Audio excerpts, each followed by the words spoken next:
சில பேருக்கு எப்போ பார்த்தாலும் தொண்டையில் இருக்கிற சதையில் கட்டிக்கிறது, புண்ணாகிறது, எரிச்சலாக இருக்குது, தண்ணி கூட முழுங்க முடியாமல் கஷ்டமாக இருக்குது. இந்த மாதிரிலாம் சில தொந்தரவுகள்லாம் இருக்கும். அதுக்கு என்ன பண்ணலாம் அப்படின்னாக்கா, கல் உப்பையும் கொஞ்சம் மஞ்சள் பொடியும் வார்ம் வாட்டரில் போட்டு அடிக்கடி ஒரு நாளைக்கு 1 மணி நேரத்துக்கு ஒரு தடவை வாய் கொப்பளிச்சுட்டே இருந்தோம்னாக்க அந்த மஞ்சள் வந்து குக்குருமீன் அப்படிங்கிற ஒரு வஸ்து இருக்குது, ஒரு பொருள் இருக்குது. அது வந்து தொண்டையில் இருக்கிற அந்த கிருமிகளெல்லாம் அழிக்க வல்லது. அது மாதிரி அந்த உப்பு வந்து அந்த தொண்டையில் இருக்கிற கிருமிகளை அந்த சதை வீக்கத்தில் நல்லா குறைக்கும், அந்த புண்ணெல்லாம் ஆறும். அதனால் தொண்டை வலியெலாம் நல்லா குறைஞ்சி எல்லாம் சாப்பிட முடியும்.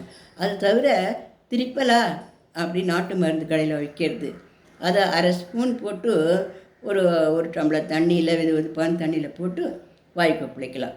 இந்த உப்பு ஜலம் ஒரு வாட்டி, அந்த திரிப்பலா ஜலம் ஒரு வாட்டின்னு ஒரு நாளைக்கே ஒரு 10-12 வாட்டி இந்த வாய் கொப்பளிச்சுட்டே இருந்தோம்னாக்கா அந்த தொண்டையெல்லாம் அஞ்சு இதமாக இருக்கும். சுட சுட சுட சுட கொஞ்ச நாளைக்கு ஒரு தடவை டீ, காப்பி இல்லை கஞ்சி, சர்க்கரை போடக்கூடாது. சர்க்கரை போட்டோம்னா அந்த தொண்டைக்கு அது சத்துரும், அந்த தொண்டை வலி அதிகமாகிடும். சர்க்கரை அதெல்லாம் போடக்கூடாது. சுட சுட சுட சுட இருக்கிற மாதிரி காஃபி இல்லை டீ இல்லை கஞ்சி, சுடு தண்ணீர், இந்த மாதிரி நம்ம ரசம் சாதங்கன்னா கரைச்சி சுட சுட அந்த மாதிரி சாப்பிட்டுனே வந்தாக்கா தொண்டை வலி நல்லா குணமாயிடும்.